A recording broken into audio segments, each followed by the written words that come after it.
Welcome, Farewell fans, and welcome to another great episode and another great interview. And today, we're talking about something that I have talked about. I think I almost talked to y'all ears to death about very, very deep conversations about kids graduating high school and going to college, going to trade school, going to the military, just all these particular ideas to go ahead and give them well-rounded options of the best opportunities. Today I have Jan. She is coming here to have this conversation about some of the things that we may not consider when our kids are going off to college. Jan, how are you doing today? Welcome to I am doing fantastic. It's great. I love the energy.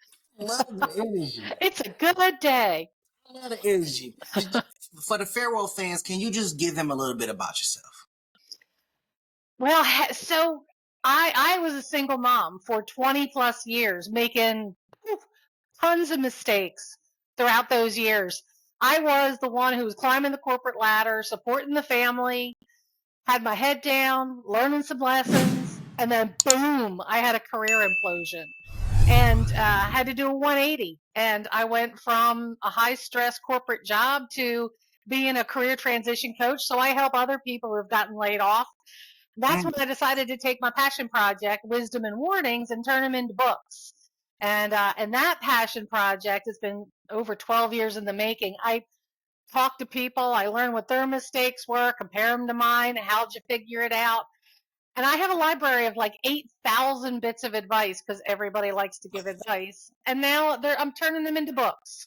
And the last two are the tips from the quad and let them fly, which are based on the new college student and the parent of the new college student. And that's where I'm going. That's what my future is. I'm just sharing what I've learned with anybody and everybody. Now you talked about career transitioning, correct? Mm-hmm. Now, and this is all relevant when we're talking about career transitioning. How easy or how life-changing is it to change careers knowing that you're the only income? Well, straight. Oh, no. Well, when my career implosion happened, it was my kids are grown now. They're 30. Oh gosh, 31 and 32.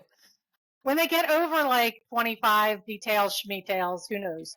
But I do talk to a lot of folks who've gotten laid off and they've got a family of 5 that they have to feed, and it is super stressful. Yeah. Super, super stressful because you've got another spouse that's working or you don't, and you have to kick it into kind of what I call the guerrilla tactics, and you have to do whatever you can to secure that next role.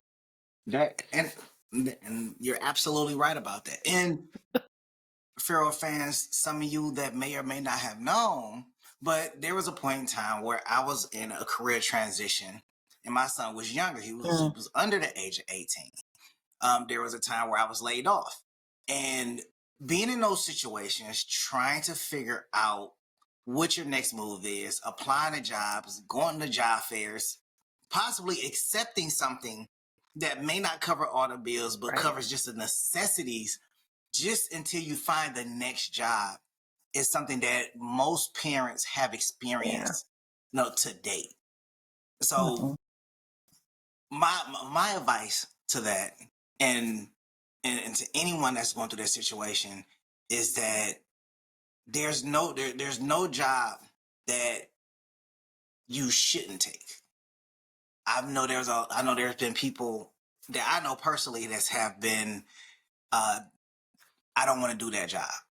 I don't want to do this job. And it's like, okay, well, how long do you think unemployment's going to last? How long do you think that maybe you taking out your 401k? How long do you think that 30, 40,000 is going to last, until you find the next gig? And sometimes you just need something so you can float on, and then you could pinch off of the savings that you have and not devour the savings that you have. It's my little tidbit. It's my tidbit. Well, you know what? Let me dovetail on that, because when parents are in that situation, you want to kind of shield your kids from it. and you don't want them to feel the pain. Mm, But sometimes it's years later that you realize that you've actually done them a service when they've watched you get through that tough time, and help them with some skin in the game, help them buckle down. Hey, you know what, we're going through a little bit of a rough patch. Where can we as a family, cut some things out? Let's economize, let's get creative, let's go to the library and rent a movie as opposed to going out to the movie theater. And then I learned that later in my life. I thought I was doing my kids a disservice all throughout being a single parent. But my daughter gave a toast at my wedding 5 years ago, brought me to tears, man, because she just was saying how much just being an example day to day helped her be more resilient as an adult now. So I'm like, wow, yeah, that was me. I didn't even know, but that was me. and you know what? I'm glad you said that, because there are plenty of parents that don't want to show the kids the struggle that they're going Mm, to, and still believe that um, mm, not letting them know anything is in their best interest, and mm, still try to keep up with the facade that they have it, or they can prolong getting it until they can go ahead and get it. And that's just not the case. The reality is that, yes, if you have the conversation to say, hey, this is what's going on, we need to kind of like downsize on what we're mhm, doing. Some things are going to change. We may not be able to have the things that we used to have, yeah, but bear with me. And as we get through this together, then we'll make it out on the end. And what that in turn shows your kid is resilience, mhm, problem solving, critical thinking, flexibility, adjustments. There's so many things that can be learned from how they see their parents grow mm, through tough situations, and having that conversation to show them like, hey, this is some of the things that I'm doing to adjust. Like, so far as, okay, say you were making, a parent was making $60,000, and they end up getting laid off, and they end up to find a job for $40,000. And say you sit down with your kids and you show them the difference between the $60,000 income and what you can get, and the $40,000 income and what you can get. Just imagine the learning and the adjustment and the budgeting that they can learn just from exactly. that $20,000 change. Like, it's so much that can be absorbed from that, and then they get to understand how money works. They get to understand how It, taxes work. it's a master class in finance, which they should be teaching in school. And while they're learning that from you, you're also learning, because now you got to make the pivotal adjustment Mhm, to say, okay, well, we used to be able to shop and spend mhm, $300, $400 on groceries. Now, we can't get the name brand stuff that we like so much. So now yeah, we gotta kind yeah. of finagle a little bit. We may have to get that store brand item, or we may have to just kind of shop on sale, or we may have to, we can't get this candy today, so we may have to get Mhm, it on the next page. You kind of mhm, juggle those certain things, because those are decisions that you got to make as an adult. And yeah. even though they're kids and they don't too much really grasp it, just imagine how they hold on to that experience, Mhm, that idea. And when they get to an adult age, or 18 or older, then they start then they start coming back to them. And they're like, mhm, I remember yeah. going through this with my mom, or I went going through this with my dad, and this is kind of how we resolve things and figure things out. Mhm, And you start to see that growth from what they learned, and now they're not making the same mistakes because they know how to adjust. absolutely. And you can make it a game. Yeah, Like if the kids are younger, you can make it a game. Okay, we need this. You guys go find the one that's on sale. Let them go through let them go through the coupons. Let them clip the coupons, or let them use the app and clip coupons. yeah, You can get so creative if you don't view it as something it's a tough time, but it doesn't have to be something that you hide. And think about it. I was talking to a friend recently who was going through a job change, and her daughter, she didn't want to tell her daughter because her daughter's got some anxiety to begin with, and I totally get that. But she was trying to hide it from her daughter. But kids are smart. They know when something's off, and you might be creating more anxiety in that child by that kid going, something's off. I don't know what it is. Something's just not right. Right. And and and and kids can sense when something is wrong. Oh You yeah. know, They're smart. when certain things aren't being done, and certain attitudes aren't being had, and certain conversations aren't being brought back up. Mm-hmm. Because at the end of the day, if you have a senior and you're transitioning, or you got laid off and you're trying to keep up the appearance that you still have a job, or you still can maintain, senior prime is very expensive. Homecoming very expensive. Senior year, senior dues is very expensive.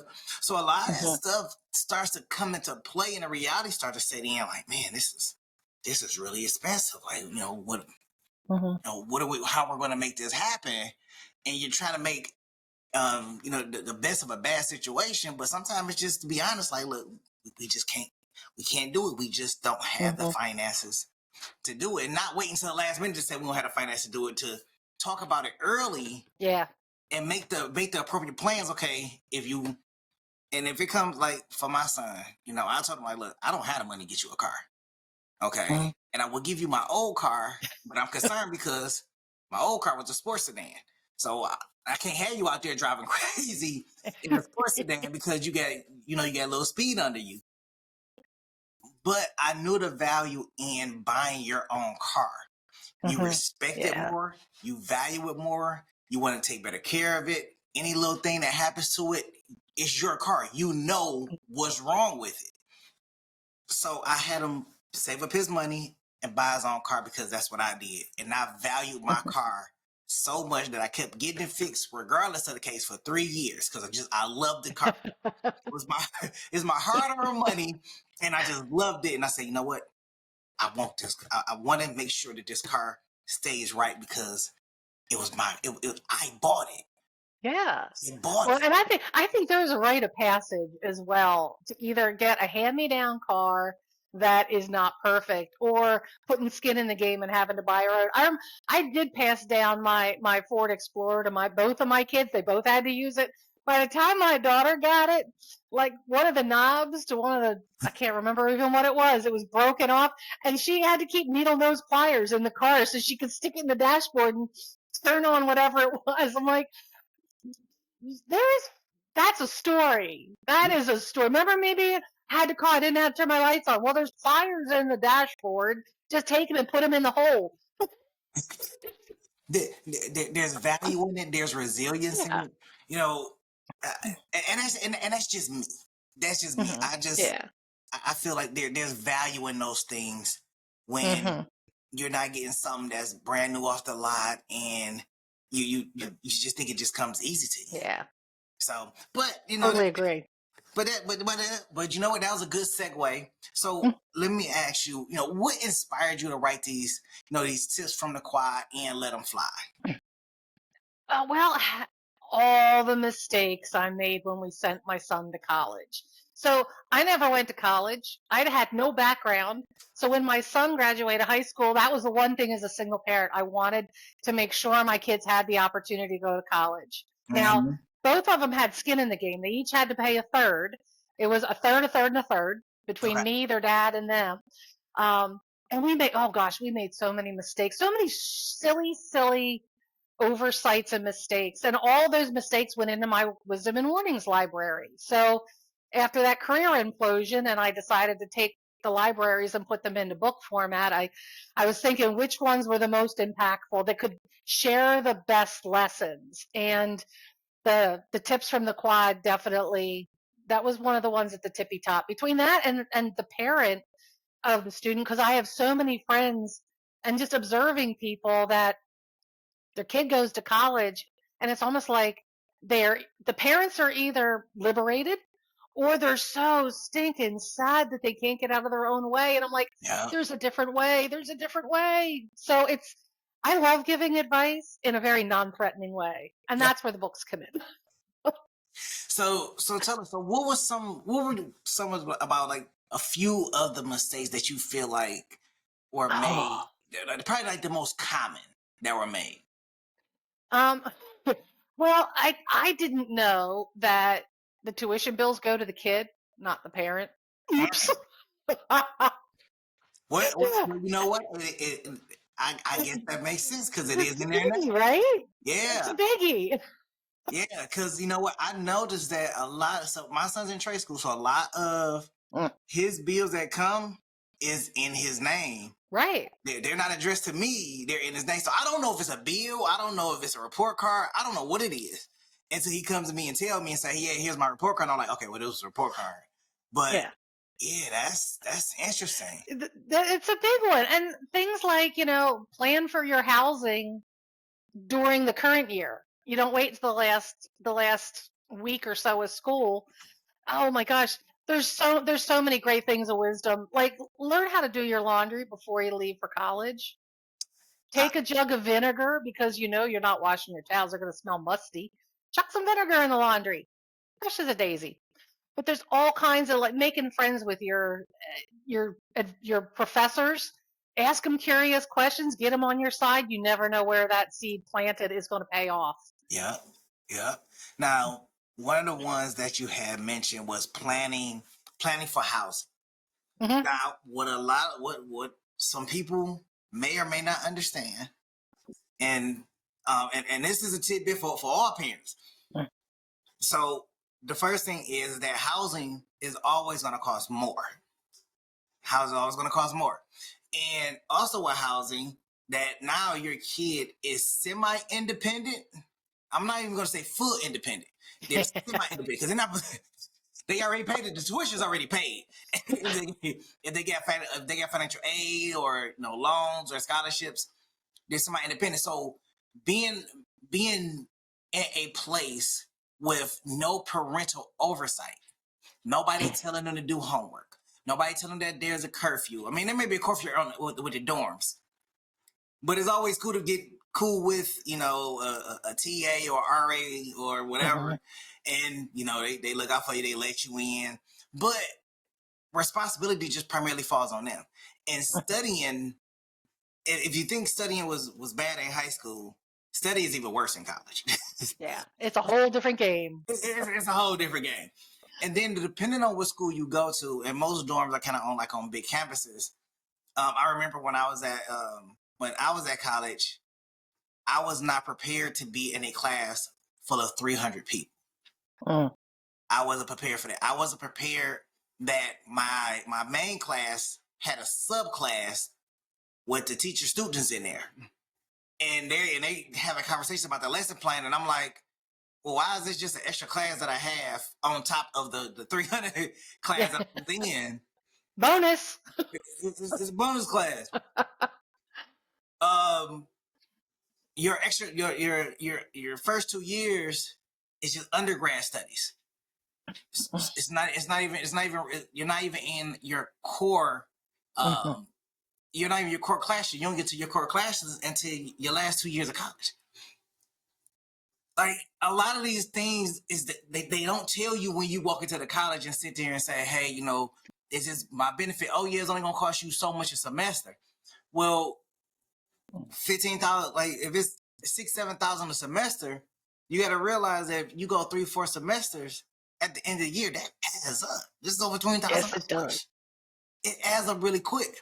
And then if you throw in in residency and everything, getting the additional costs, because some places like here we have Wayne State. It's like our inner city college. Okay, you got to pay for parking. Oh yeah, yeah. You All have to pay, those little costs. you have to pay for parking, and then with some schools, like my cousin went to Michigan State University, you can't have a car your first Yeah, year. You yeah. can't have a car your first. So if you have a car, you can't take it with you. So now And you don't want it either because parking's at a premium anyway. You're going to be out in the back 90. exactly. Don't even take a car the first year. Just don't do it. So if you're going to school and you're going to school and you're going to live on campus, it's going to cost you more, and there's going to be more distractions. People, you're going to have upperclassmen and some. Hey, there's a party over here. You're a rookie. Come on over to the party. Relax and everything. They already understand the routine, but you haven't even got to a routine yet. Not yet. Not to mention, papers and going to the like the first year on campus, and I lived on campus for a little bit, and it's hard to study. Like it's not necessarily a culture shock, but the environment is different than being. Well, I would say a culture shock. It is a culture shock. It's a culture Absolutely. shock because now you're integrated with a lot of different cultures depending on where you go, Yeah. and you're taking in a more responsible feeding yourself. Mm-hmm. As you said, washing your own clothes. Because in dorm room you can't eat and cook in your dorms. Well, I don't know. They probably changed it. They probably got some sweet dorms and stuff like that now. Yeah. Oh yeah. Oh yeah. They're sweet now. With a stove. I ain't been on a college campus in that long. But but at the time there were certain things that you could and you couldn't do. And they had rules. And for a lot of students it was shell shock. And back to the main point, you should start buying all that stuff for college. If you know your child's going to college and they're applying for colleges, there are more sales in the beginning of the year for school than it is that last week going to school, because more likely they're going to campus before school starts. So if school starting in September, they're going to the campus in August before the semester. Well, you know what? And nowadays people are tricking out their dorm rooms like it's a house. You don't have to do that. That's a huge expense. And if you put up some boundaries with your kid about I'm paying for this, you want all that tricked out stuff and your twinkly lights and your this and your that and your Keurig and blah blah blah. Okay, those things are on you. I'm doing this. You want anything else? It's on you. Once they have skin in the game, they're also going to take better care of it. Exactly. Mm-hmm. And and this is definitely a favorite topic of mine because my son's and he's in trade school, so this is a very big topic for me because when I was talking to him about going to college and we went on college tours and everything, he was like, I just want to go to trade school, but and this hits to like one of the points. I'm gonna save this one because it hits to one of the questions that we got later on. So how can parents find a balance between offering support and allowing independence during this emotional transition? Well, if you can, what I like what I've learned from others is you got to start laying the groundwork before they leave. Because it is going to be a huge culture shock, not just for them, but for you too. Yeah. Because you've got to let them go. Yeah. So that year or even those 6 months before they leave, you got to start giving them more responsibility. Even if it's like, hey man, you're responsible for getting the oil changed in the car. Here's the mechanic we use. Here's what has to happen. You go figure it out. Start giving them some of those responsibilities, not just like quote house chores, but make them do adult things. I also, as far as doing that balance thing between the child and the adult, is getting clear on your boundaries and what is the communication boundary going to be like? Like, okay, we're going to agree on a proof of life once a week on a Sunday, or it's you and putting that up and the kid being able to say, look, we got our proof of life on Sunday. If you need to call me in the middle, if it's an emergency, go ahead, but don't be offended if I don't pick up my phone because I'm going to be busy. Don't spin out all freaked out if I don't pick up my phone because I'm at college doing my college thing. And so it's kind of like, and one of the lovely things I like to suggest, this is like a head nod. So as the student, those couple months before you leave, join some activity with your parents. Like, is it a pickleball league? Is it a cornhole league? Something that you do together that you guys can bond together. And then when you leave for school, they've got this little ecosystem of support that they're not going to be left wondering what happened. And they've got all these people say, hey, you come into cornhole on Wednesday night, so you're not sitting home, in the corner upset that your child's gone. You as the child have said, let's do this together. Let's spend this time together. Let's have this great time. And now I'm gone, but you still have something left behind. That is a brilliant idea for the college-bound student. That's a great idea. I like that because what happens is parents do get if they don't have any other kids, they get really involved with their kids and everything. And when they do go off and they don't have any other activities that occupy their time, they're left focusing on, hey, what are you doing? Is it going okay?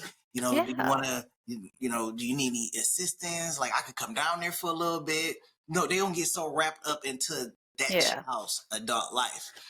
And to put a point to what you said about the balance, definitely set the boundaries if they're in state going to school.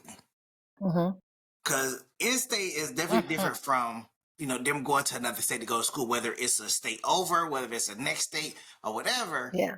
If it's a drive that's less than 4 hours, because I know some parents that will drive 4 hours to go and deal with their kid. Like, look, you ain't nothing but 4 hours away. I can come down there and I can be down there really quickly, but I can be down there. And then for the ones that in state, like I really wanted my son to go to school outside the state. Now, how we were going to afford it, that's a whole nother story. Yeah, pretty penny. Because outside of state schools, they are very expensive. But I wanted to go to school out of state because I wanted him to go and experience something different. It's something invigorating about being somewhere else, somewhere new, and having to figure it out.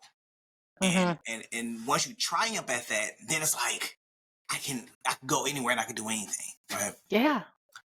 But then there's something different about being in state as well, because again, once you're in state, you're kind of semi-independent because you can go back home. Not my kid. Not my kid. So we live outside of Philadelphia, and we did the whole college tour, and we went down to South Carolina. She loved South Carolina, but she didn't get in.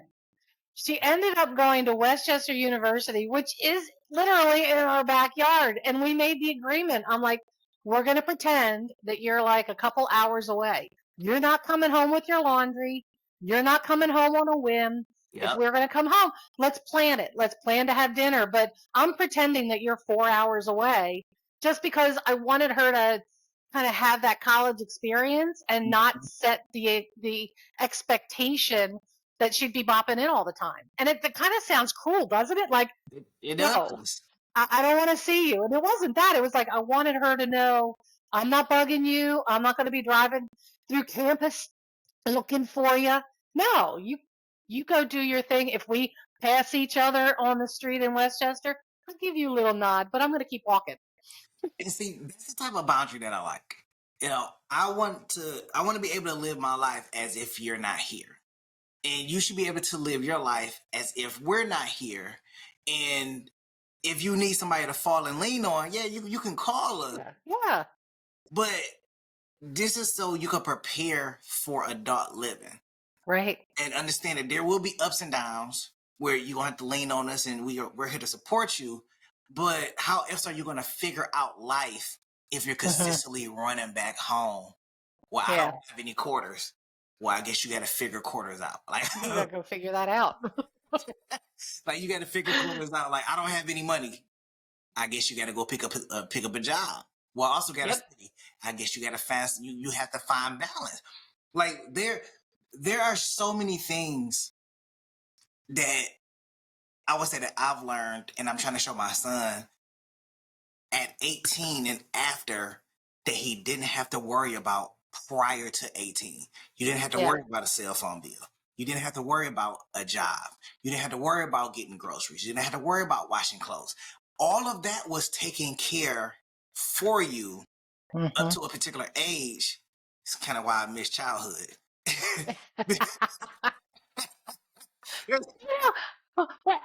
Being a single parent, like my kids had to kind of fend for themselves a lot. Like, they always got themselves out of bed. They always got their own breakfast. They got themselves ready for school. They did laundry. Well, my daughter did laundry. My son really didn't. I don't know if he might have paid my daughter to do it. I'm not sure. Either way, it got done. But, again, use your resources, right? But they have to do it. They had to figure this stuff out.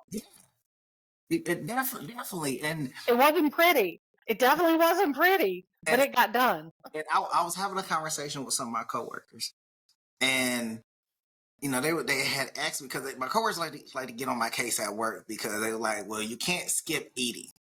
And it's like, well, skip what? Eating? eating, like eating lunch. Oh yeah, sure you can. So, so I'm like, well, it's kind of hard because you sit down and start eating, then you get a phone call, somebody call you away, and then you get back to food cold, and you just kind of sitting there like, okay, well now I got to heat it up, and then you get back into the cycle all over again. So I told, so they was, so I was like, they were like, well, what are you gonna eat for dinner? I said, well, my son cooked, and I was like, and I started thinking, I was like, well, my son does all the cooking at home. I taught him how to cook when he was young. I said, he does all the cooking at home. And they were like, well, when Good he job, leaves, Dad. thank you. They're like, well, when he leaves, what are you gonna do? I said, well, I'm gonna assume all the responsibilities when he leaves. But as for now, he cooks, he cleans, and he washes his own clothes. I just pay bills. Like that, like that's a great Aw, life. Like you're that's eating, lovely. like you're living here for free, you're eating for free. Like you have no real cost. Like you pay your insurance and your cell phone bill. Yep. That's like like it's a pretty easy life to me. So, and and the reason why I made sure that he knew all that is because when I went out to the world, I didn't know all of that. I didn't know Mhm. how to wash clothes. I didn't know how to clean, and I didn't know how to cook. And as essential as not essential as some people think those things are, they're very essential once you go into the real world. Oh yeah. Oh yeah. Absolutely. And I know a lot of people now they just DoorDash everything, but Uh, we're talking about a time where there's it's no expensive. DoorDash, and you still had a few stores in the neighborhood where you can walk to, and Walmart wasn't as big and everything like that. So, but now since you don't really have all of that, and you can just DoorDash everything, or you can ship everything, and you don't have to Whew. really go anywhere. You don't need a car because you can have everybody bring it to you. That's all great. But if you can't cook, That's a problem. that is gonna get old really fast. You can only do so much. You can only do so much. But those are some of the essential skills I believe Oh, every you know what you should do, and here's another lesson that all these kids doing DoorDash kids, all these people doing DoorDash, yeah there are fees on top of that. So what an eye opener to say, okay, all that stuff you bought this month yeah plus this, yeah here's how much you paid in fees. yeah That's an eye opener for a college kid. That's like, whew, that's 3 nights out.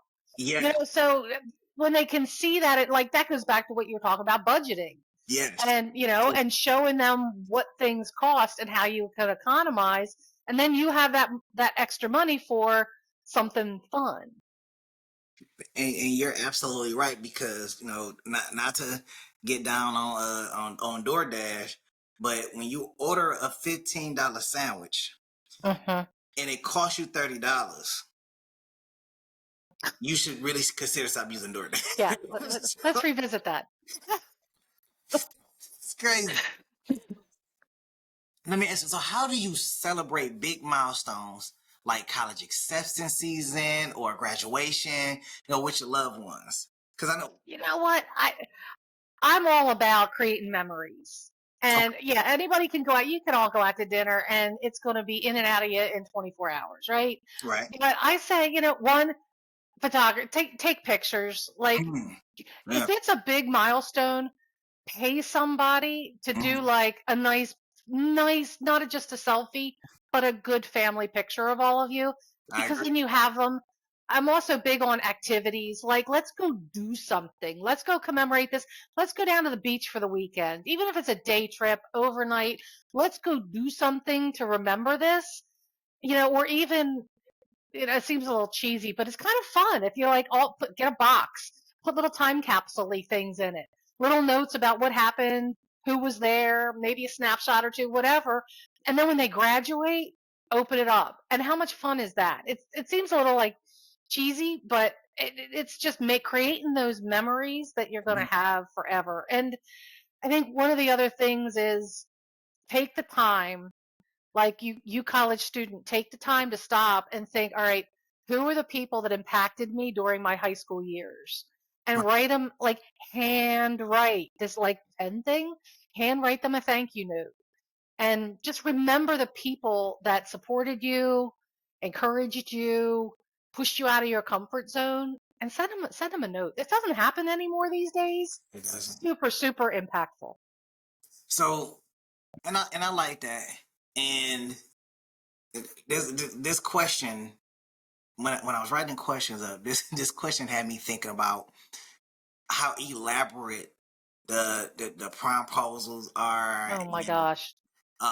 just the whole prom events, just very elaborate, events, the expensive cars, that these kids are riding in.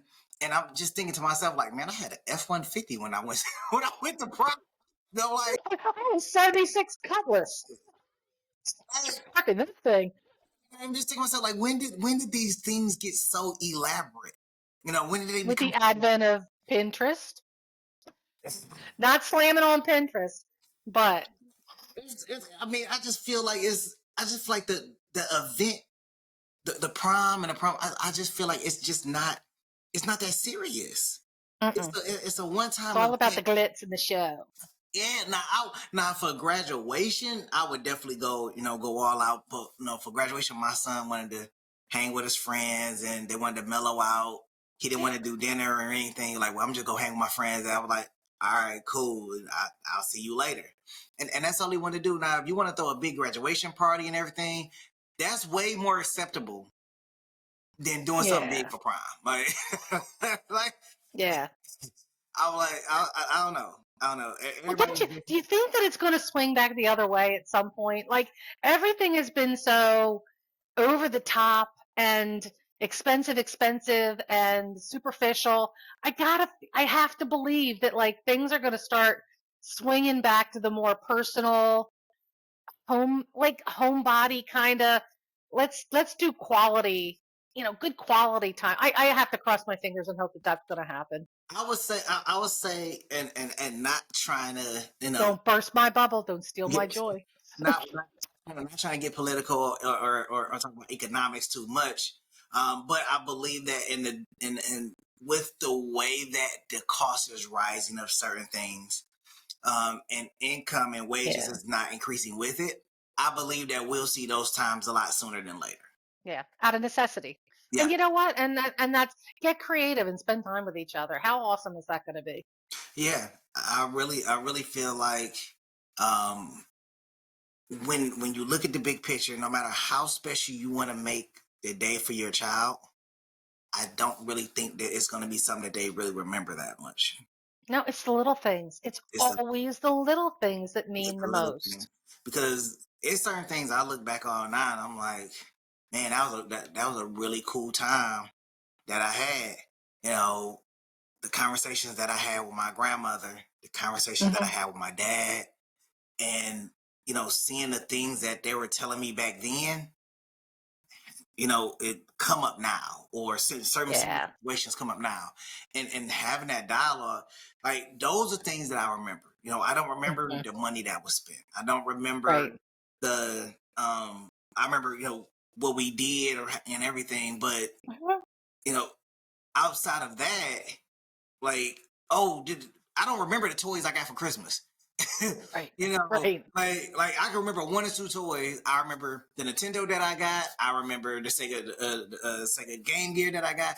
Like, I remember those things. But if you ask me, well, what kind of clothes did you get? I don't know what clothes was popular at the time. I don't know. Who knows? Like, my mom could say, well, you had about 25 toys on there, and the only one that I remember, I got this Game Gear. I remember that one the most. And it's just those little things. I remember the Thanksgivings and everything. It didn't cost me anything, but you was with Mhm. family and you're creating memories. You remember those little things. And, Yeah. that, and Like don't getting think, like getting up at 3 in the morning and dropping off gifts on somebody's front porch. We used to prank our family all the time. Like I just did that at Easter. I got up at 4 in the morning. My kids are 31, 32 years old. I got busted at 4:30 in the morning dropping off my son's Easter basket because the dog barked. But they're the kind of things he's going to remember. Opening up the door to see what the dog's barking at, and there's his mom with Easter bunny ears on at 4:30 in the morning. He's going to remember that stuff. he is. He gonna be like, what my mom used to do on Easter? She it's gonna be one of those things that you continuously talk about over, and no matter who it is, whether Yeah. it's your spouse, friends, your kids, you're like, what my mom used to do for me all the time. Like it's the craziest thing, but I love that she did it because Yeah. for them it's an astounding memory. It's something that is worth keeping. It's something that's worth talking about because it made them feel a particular way. Yeah. So I do love that. So getting back to the, what do you hope families and students feel after reading your books? Comfort, confidence, excitement. I want them to feel, I don't know if empowered's the right word, but one, that they're not alone, that the stuff they're going through, somebody's been through it before. Back. And that face plant that they just helped you avoid, just all those crazy things that, like in the book, the Let Them Fly book, it's all about parents letting their kids go and the mistakes that they made. I remember talking to this one lady, and she couldn't she knew her son was struggling at school with like connection. He always wanted to be home. He was just really homesick. And when it got down to it, she learned that he was afraid the dog was going to die while he was at school. So she ended up doing FaceTime with the dog and her son. Like, she always made sure the dog was on FaceTime with her son. Like, those little things that, I remember talking to another mom, and she was like, well, we were always really independent, and I wanted my daughter to be independent, so I didn't smother her. I didn't ask her a lot of questions. Her daughter actually felt like her mom had kind of checked out.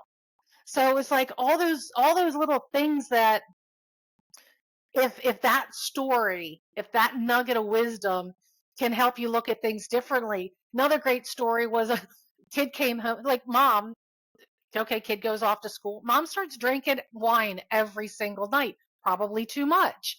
She said her son came home once, what, looked in the recycle bin, looked at her and said, darn, I thought I drank a lot. And that was like an eye opener for her. So it's just these little stories of, okay, I want to avoid that. I don't want my kid looking in my recycle bin thinking, wow, mom's gone over the edge since I've been gone. Mm-hmm. So it's just, I just feel this need to, there's so much wisdom out there from just normal people, just people like you and me. We've been in the trenches. Yeah. We've fought the fight. We've learned the lessons. Let's pass that stuff on. Let's help somebody else avoid that mistake. Let them make their own mistakes, not mine. I agree. I agree.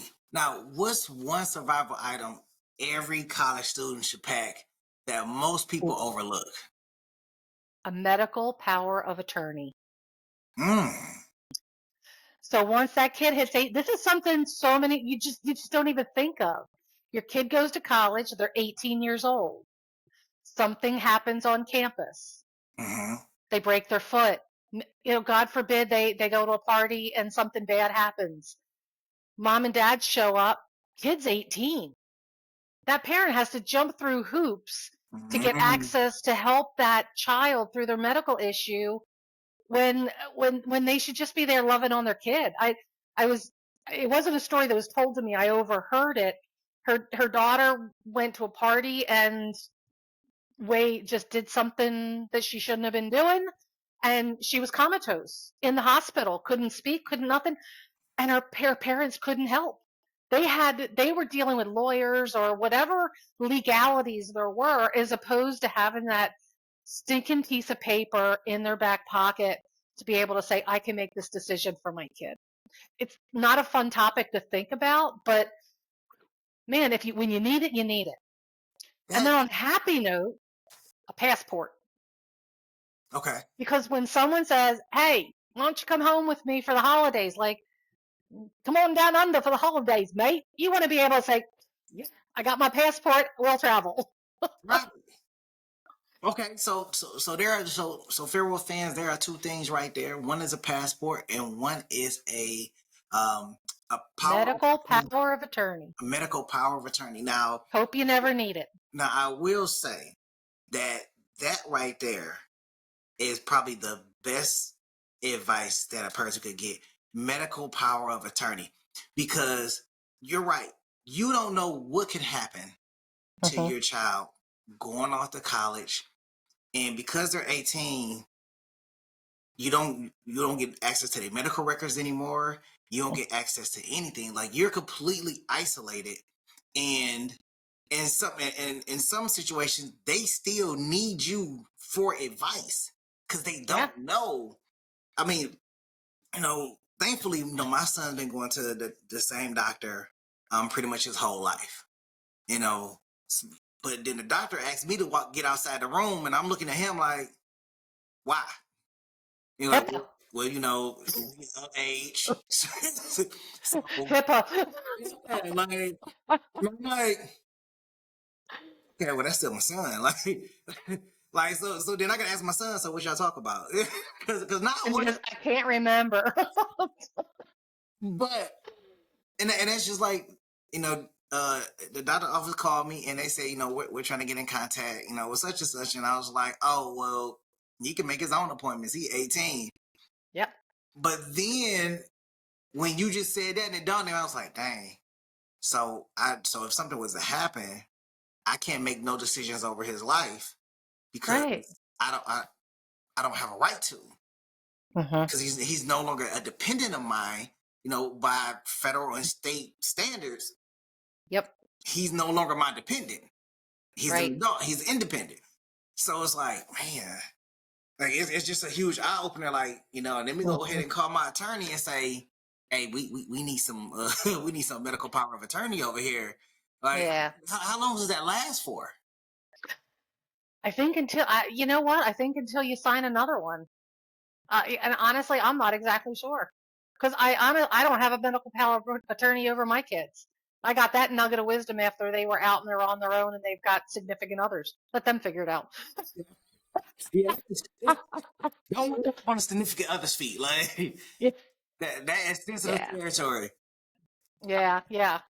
That's a podcast for another time. Yeah, that's a so I have a quick story about that, about significant others and stepping on their feet. So my dad has 3 kids, me included. The youngest are twins. And I came to him one year and I said, I asked him, I said, well, do you have life insurance?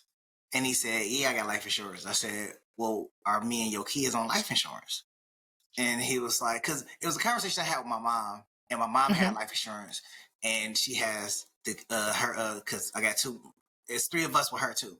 So she has us on her life insurance policy. So it had me thinking, I was like, well, do my dad have life insurance, and are we on a policy? Because my mom pays for hers, just in case, whatever. And I'm like, okay. So when I asked him, I had the conversation, and at the time he's married. Well, he's still married, but at the time he's married. And he said, yeah, I got life insurance through my job, and my wife knows everything about the policy, whatever. I was like, okay, well, that's well and good. But what I'm asking is, do you have a separate insurance policy for me and the kid, me and the siblings, like just for us, because we want to make sure that you're buried properly and that you're all set and that you're good. My dad, on the other hand, took it as y'all trying to get the insurance policy and then get rid of me. I said, that's not necessarily how it works. That's a felony crime. Yeah. Being disobedient. And that's a different podcast platform. That's true crime. Let's not go there. After 3 to 4 years of fighting, he finally agrees. He's 4 to 5 years older, and insurance has skyrocketed. So now me and my siblings can't afford to get the insurance because now that policy, the premium is too high. And it's like, and I had to explain to him, like, we're not trying to get insurance on you to take the money.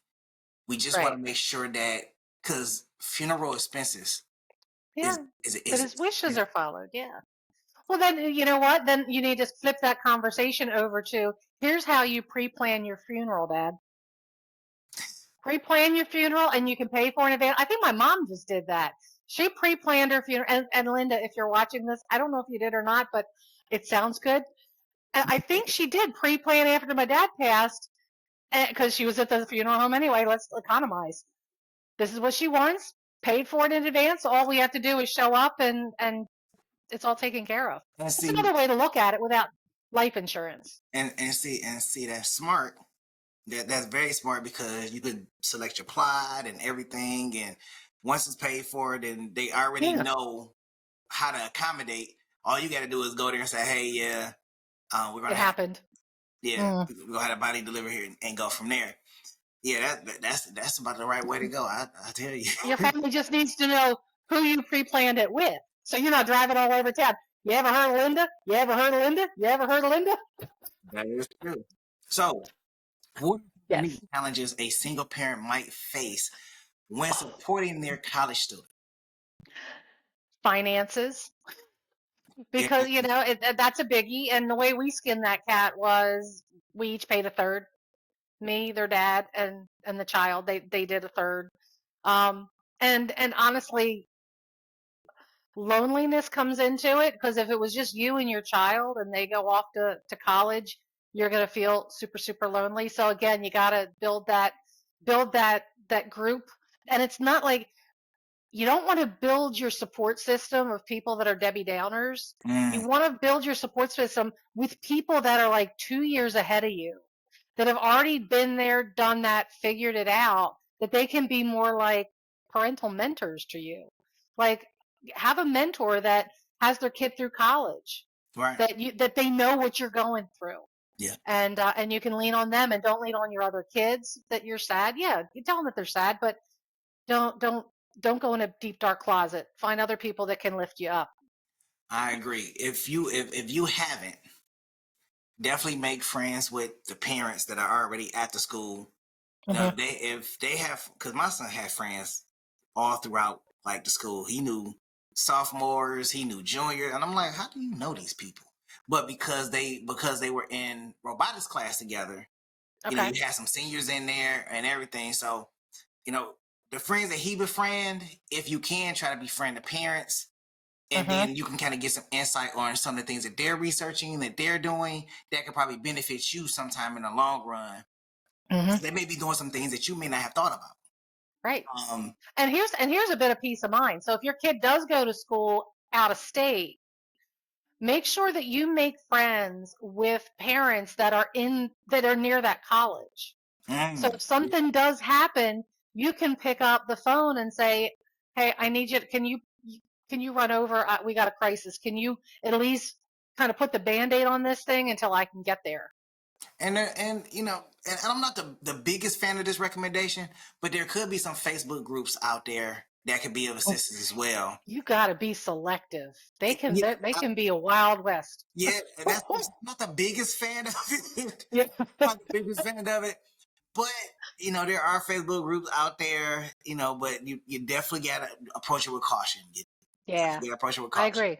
So, or you know, if you know family, if you have family in a particular state, you know, or friends in a particular state, you know, try to wing them to go there if they want Yeah. to just go out of state if possible. Okay. Yeah, when my daughter went to college, her roommate, I don't know I don't know if she was having an appendix attack or something, but she ended up in the ER like on night two, and her parents had already gone home. They were So my daughter's like, "Mom," she called me and said, "Mom, like, can you meet me at Chester County Hospital?" I'm like, No." She's like, "It's not me." Like, okay, thank you. So I was like that Band-Aid parent until her parents could arrive. So that's where I learned that bit of wisdom, was make sure there's somebody that can fill that gap, so they're Yeah. not sitting there by themselves. Yeah, I 100% agree because when, and this is for anybody, adult or not, when you don't Mhm. know what's going on Yeah, and you're in the hospital and you're not getting any answers, it could be a very scary time, yeah. especially when you have nobody to talk to and you're there by yourself. It could be a Hmm. very, very scary time.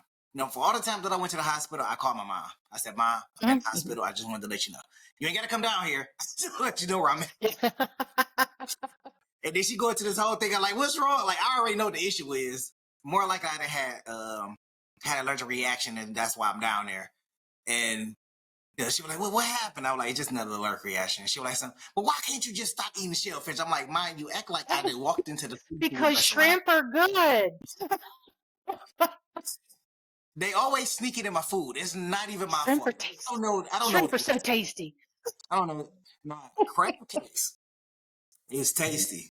Now, I had some crab cakes, and that's a different story. But Wait, where are you located? I'm located in Michigan. You're in Michigan. Uh, you're gonna have to get me your address. We might have to ship you something. There's something amazing out this way here on the Chesapeake Shore. Yeah, but shellfish, I can't eat it. So Oh, that's right. You can't. I'm so sorry. That would have been that true crime podcast we were talking about. I will not send you shellfish. I promise. not. I think this is a really great question.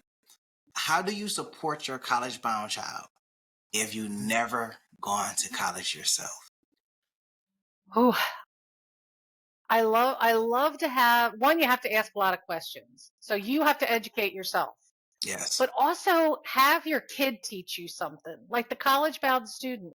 What did you learn about college? To help, like, that's going to encourage them to dig and get answers on their own, and then have them turn around and teach you what they learned. Because that's another one of those full circle things. Yeah. You're encouraging them to be self sufficient and learn on their own. Mm-hmm. Then you're asking them to fill you in. But then on the sly, you're still going to make those connections with other mentors that have been a step two ahead of you. Yeah, I agree. I agree. So now I did end up going to college, and my mom didn't go to college. So when it came to support and knowledge, I was learning like she was learning, and we both made our mistakes. Like one of the things that I want to tell, and this kind of recently happened with me and my son. Tell if you can't do it, that's good. If you can't, avoid it. Stay away from Parent Plus loans. Oh my gosh. Stay away from Parent Plus loans. I ended up getting a Parent Plus loan in my mom's name, and what they didn't tell her was that she had to pay that money back. Oh yeah. And I end up paying for it. I end up taking on that and paying for it. But it's certain things they just don't tell you when you're in the FAFSA office. You can ask a lot of questions, but it's just certain things they don't tell you in the FAFSA office. So when it came to me and my son sitting in there, and they was like, well, do you want to sign up for a Parent Plus loan? I said, no. Nope. I said, he better go get a job, and he better pay off the rest of it. We're not doing a Parent. I said, if your mom want to do a Parent Plus loan, she can do it, but I'm not doing a Parent Plus loan, because now you have a loan, I have a loan. For you to go to school, whether you complete it or not, that money has to be paid back. Right. You're not going to pay the money back. So you can go ahead and the payment plan that they had wasn't bad. It wasn't a bad payment plan because they had various options. Because as I stated before, he's in trade school, so they had various options. So I said, son, you got a job. You can pay for this. Like, you go to school in the evening, you could work in the mornings, and you could pay for this because you're living for free. It's a lot of things that's happening at this house for free. Like, so, whatever you got to do to make it happen, make it happen. I'll support you wherever you need me. Like, you want me to cover your car insurance one time? I got you. But skin in the game. Skin in the game. And then, you can after the fact they got these loans, you can gift them money to put towards the principal. Maybe you do that as part of like a Christmas present. Here's like $500 or whatever. Put it, I'm going to give you this that goes against the principal of your student loan. My mom did that for both of my kids a couple of times. Like when my dad passed and she came into a little bit of money, she took some of that money and said, this is a gift from your grandfather. We're going to put this towards the principal on your student loan. So there's ways that you can still help them after the fact, even if they do take on that responsibility to pay for, all or some of their college education. Yeah, and what this does is this is another node to responsibility. It's teaching them budgeting. It's teaching them financial awareness. It's teaching them all of that. So it's showing them that even though I got these little bit of bills, I know I can't spend all my money on clothes. I can't spend all my money on food and DoorDash because I got these bills waiting for me by this date. Yeah. So to become a little bit more aware and understanding of the situation. So, but Thank you for coming onto the show. Farewell fans, I know y'all really like this one. Like this one really hit home for me personally. Yeah. Jen, is there one last thing that you want to tell the Farewell audience before we leave? You're going to make mistakes. You are going to screw up big time. Just be kind to yourself. Take the next right step forward. Your kids will be fine. They will be fine. They'll be better off for it. So just be kind to yourselves. And with that, Farewell fans, we will see you on the next go around. Peace. Peace.